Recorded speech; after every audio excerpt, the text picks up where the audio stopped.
بسم اللہ الرحمن الرحیم، السلام علیکم۔ آج ہم بات کریں گے شہباز شریف کابینہ کی جو 2 روز پہلے تشکیل پائی ہے۔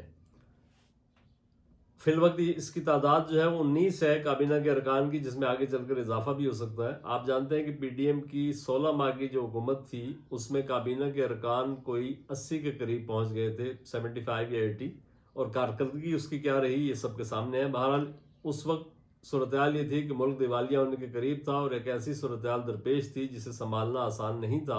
تو اس وقت کی حکومت کو کئی طرح کی رعایتیں دی جا سکتی تھیں، مگر اب کی بار چونکہ آپ باقاعدہ الیکشن لڑ کر اقتدار میں آئے ہیں اور بڑے دعووں اور وعدوں کے ساتھ آئے ہیں، تو اس بار آپ کو کوئی مارجن نہیں ملے گا۔ ظاہر ہے کہ عوامی سطح پر بھی اور اپوزیشن کے لیول پر بھی آپ کی تمام اقدامات کو کڑے امتحان اور کڑے احتساب میں سے گزارا جائے گا۔ کابینہ میں اگر سب سے پہلے ذکر کی جائے وزیر داخلہ کا، کیونکہ موجودہ حالات میں ان کے فرائض اور ذمہ داریاں خاصی بڑھ جاتی ہیں۔ ہم نے گزشتہ ولاگ میں بھی ذکر کیا تھا کہ محسن نقوی کو وزیر داخلہ کے طور پر لے کر حکومت پی ٹی آئی کے اسکرو ٹائٹ کرنے کا پیغام دے رہی ہے، اور اس کا آغاز عملاً ہو چکا ہے۔ عمران خان کی جیل میں ملاقاتوں پر پابندی لگ چکی ہے۔ بظاہر ایسا سیکورٹی خدشات کے نام پر کیا گیا ہے، مگر حکومت اور ریاست کے پاس ریلیف دینے یا نوز ٹائٹ کرنے کے لیے 1000 طریقے اور بہانے ہوتے ہیں۔ اطلاعات یہ ہیں کہ یہ دباؤ بڑھانے کا ہی ایک طریقہ ہو سکتا ہے، جس کا مقصد پی ٹی آئی کو اپنی شرائط پر مذاکرات یا ڈیل کے لیے آمادہ کرنا ہے، جس کے لیے بظاہر پی ٹی آئی تیار نظر نہیں آتی، مگر بیک ڈور چینل سے رابطوں کی تصدیق کی جا رہی ہے۔ گزشتہ دنوں آپ نے دیکھا کہ شیر افضل مروت نے بھی اسٹیبلشمنٹ سے رابطوں کی تصدیق کی تھی، تاہم ان کا یہ کہنا تھا کہ ان کی شرائط خاصی سخت ہیں جن پر عمل کرنا ممکن نہیں ہے۔ اس کا ذکر ہم پچھلے ولاگ میں ہم نے کیا تھا۔ اب گزشتہ روز بیرسٹر علی ظفر نے بھی بالواسطہ طور پر اس کی تصدیق کرتے ہوئے یہ کہا ہے کہ حکومت ہمارے ہاتھ پاؤں باندھ کر ہمیں مذاکرات کرنے پر مجبور کر رہی ہے، لیکن اگر وہ سنجیدہ ہے واقعی اس میں، تو پہلے انہیں کچھ اعتماد سازی کے لیے اقدامات کرنے ہوں گے، یعنی CBM کانفیڈنس بلڈنگ میجرز۔ مثال کے طور پر ان کا یہ کہنا تھا کہ فوری طور پر کم از کم 10 ایسے متنازع انتخابی حلقے تحقیقات کے لیے کھولے جائیں جہاں پی ٹی آئی کا دعویٰ ہے کہ ان کے امیدوار جیتے ہیں۔ اس کے علاوہ کم از کم خواتین رہنماؤں کو رہا کیا جائے جو اسیر ہیں کئی مہینے سے، اور جو قیدی انڈر ٹرائل ہیں ان پر فرد جرم عائد نہیں ہوئی انہیں بھی رہا کیا جائے۔ اسی طرح پی ٹی آئی کے پروٹیسٹ وغیرہ کی اجازت انہیں دے دی جائے، اور جس طرح وہ جب روڈ میں نکلتے ہیں تو ان پر کریک ڈاؤن کیا جاتا ہے، یہ سلسلہ بند کیا جائے۔ اب دیکھا جائے تو یہ مطالبات کوئی انہونے یا ناقابل عمل نہیں ہیں۔ اس بات کا امکان موجود ہے کہ اگر عمران خان کی ضد اور انا آڑے نہیں آتی اور دوسری طرف سے بھی تھوڑی سی نرمی دکھائی جاتی ہے، تو شاید حکومت یا اسٹیبلشمنٹ کے ساتھ پی ٹی آئی کی کوئی ڈیل بن جائے۔ ظاہر ہے اس ڈیل کا مقصد یہ ہوگا کہ موجودہ حکومت کو کام کرنے کا موقع دیا جائے۔ پی ٹی آئی کے لیے اپنی حکومت چلانے اور وفاق، یعنی کے پی کے میں اپنی حکومت چلانے اور وفاق میں اپوزیشن کے ساتھ مل کر وفاق میں یعنی ایک پازیٹیو اپوزیشن کا رول پلے کرنے کا اس کو موقع ملے، اور ملک کا جو نظام ہے اس کو اس طرح چلنے دیا جائے۔ اور اگر بات نہیں بنتی اور اونٹ کسی کروٹ نہیں بیٹھتا، تو اس صورتحال میں عمران خان پر مزید سختی کی جا سکتی ہے، یعنی اگر مذاکرات کامیاب نہیں ہوتے حکومت اور پی ٹی آئی کی اور کوئی ڈیل نہیں بنتی، تو پھر سختی کی جائے گی، جس کے لیے بنیادی طور پر ٹاسک ان کو اپنے وزیر داخلہ محسن نقوی کو دے دیا گیا ہے۔ مزید سختی کی صورت کیا ہو سکتی ہے؟ ایک صورت یہ ہو سکتی ہے کہ انہیں یعنی عمران خان کو کسی دور دراز جیل میں منتقل کیا جائے، جہاں نہ تو ان سے صحافی مل سکیں گے اور نہ ہی سیاسی رہنما ان سے ملاقات کر سکیں گے، سوائے کسی ایک آدھ وکیل کے جو سینئر وکیل ہوگا، اور وہ بھی شاید بہت پابندیوں کے ساتھ ملاقات ہوگی۔ تو ممکن ہے کہ پی ٹی آئی کی قیادت بھی اس لیول تک نہ جائے اور سینیٹی پریویل کرے، مذاکرات پر آمادہ ہو جائیں اور بات کسی ڈیل تک پہنچ جائے۔ ہم بلاگ کر چکے تھے کہ اس دوران ایک مثبت پیش رفت یہ ہوئی ہے کہ وزیر اعلیٰ کے پی علی امین گنڈاپور نے وزیر اعظم شہباز شریف سے ملاقات کی ہے، جو آپ نے تھوڑی دیر پہلے دیکھ چکے ہوں گے، آپ میڈیا پر بھی آئی ہے۔ احسن اقبال کے ساتھ انہوں نے میڈیا بریفنگ دی ہے، جس میں انہوں نے یہ بتایا کہ ملاقات بڑے خوشگوار انداز میں ہوئی۔ انہوں نے اپنے صوبے کے مسائل وزیر اعظم کو بتائے، جس میں واجبات جو ڈیو ہیں صوبے کی وفاق پر رقم واجب الادا ہے وہ، اور دیگر مسائل امن و امان کے مسائل، اس پر وزیر اعظم نے یہ کہا ہے کہ جی آپ کو مکمل تعاون فراہم کیا جائے گا، اور آپ کی جو ٹیم ہوگی صوبے میں وہ آپ کی مرضی کے مطابق دی جائے گی آپ کو، خاص طور پر یہ اس تناظر میں کہا گیا ہے کہ کل انہوں نے بغیر بتائے وفاق کو آگاہ کیے بغیر چیف سیکرٹری کو سی ایم نے ہٹا دیا تھا، جو کہ استحقاق ہوتا ہے وفاق کا بیسیکلی. یعنی یہ معاملہ بھی ایک طرح سے خوش اسلوبی سے حل ہو گیا، یعنی حل کی طرف جا رہا ہے، برف پگھل رہی ہے دونوں کے درمیان، تو اس کو ایک مثبت پیش رفت قرار دیا جا سکتا ہے. علی امین گنڈاپور کا یہ کہنا تھا کہ ہم مل جل کر، چونکہ قومی مسائل ہیں، عوام نے ہمیں مینڈیٹ دیا ہے اور ہمیں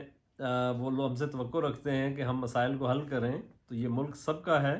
یعنی انہوں نے پازیٹیو وائبز دی ہیں ٹورڈز فیڈرل گورنمنٹ. تو اس سے لگ یہ رہا ہے کہ وہ معاملہ جو جس کی ہم پہلے بات کر رہے تھے وہ آگے بڑھ رہا ہے اور یہ کسی مثبت نتیجے کی طرف جائے گا. محسن نقوی کے علاوہ دیگر 2 افراد ایسے ہیں جو غیر منتخب ہیں کابینہ میں، مگر انہیں کابینہ میں لانے کے لیے خاص اہتمام کیا گیا ہے. ان میں ایک تو وزیر خزانہ محمد اورنگزیب ہیں اور دوسرے احد چیمہ ہیں. آپ یہ کہہ سکتے ہیں کہ یہ دونوں غیر سیاسی شخصیات ہیں، یہ ٹیکنوکریٹ ہیں. اس قسم کے لوگ عام طور پر زیادہ سنجیدہ اور باصلاحیت ہوتے ہیں اور اپنے کام پر فوکس رکھتے ہیں. ان کی قدر مشترک یہ ہوتی ہے کہ انہیں طاقتور حلقوں کی لازمی حمایت حاصل ہوتی ہے. وزیر خزانہ ظاہر ہے کہ ملک کو بدترین معاشی بحران میں جو ملک گھرا ہوا ہے اس کو نکالنے کے لیے یہ وزارت اہم ترین وزارت سمجھی جاتی ہے، بلکہ اس کی اہمیت ایک لحاظ سے وزیر اعظم سے بھی بڑھ جاتی ہے بعض اوقات، کیونکہ وزیر خزانہ جو ہے وہ گھر کے سربراہ کی حیثیت سے کنبے کی کفالت کے لیے دال روٹی کا انتظام کرتا ہے اور جس کے لیے اسے مانگ تانگ کر بھی باہر سے بہت کچھ لانا پڑتا ہے. یاد رہے کہ وزیر خزانہ اسحاق ڈار وزارت خزانہ پر اسحاق ڈار جو ہے سابق وزیر خزانہ، وہ وزارت خزانہ پر اپنا حق سمجھتے ہیں اور سمجھتے تھے، اس لیے کہ وہ 2 بار پہلے بھی اس عہدے پر فائز رہ چکے ہیں. وہ ظاہر خود کو ایک معاشی ماہر کے طور پر بھی گردانتے ہیں اور اس میں کوئی شبہ بھی نہیں ہے کہ وہ ایک اچھے معاشی مینیجر ضرور ہیں اگر معاشی ماہر نہیں بھی ہیں تو، کیونکہ جس طرح انہوں نے اندرونی معاشی معاملات کو مائکرو لیول پہ بڑی مہارت سے مینیج کیا تھا پہلے دور میں خاص طور پر، تو وہ ایک مثال ہے. اگرچہ گزشتہ دور میں انہوں نے آئی ایم ایف کے ساتھ سینگ پھنسا لیے تھے اور اس کے آئی ایم ایف کے بغیر پروگرام آگے بڑھانے کے دعوے کرتے رہے، مگر اس کا نتیجہ یہ نکلا کہ دیوالیہ ہونے کی نوبت آن پہنچی اور بالآخر حقائق کا ادراک کرتے ہوئے آئی ایم ایف کے ساتھ معاملات کو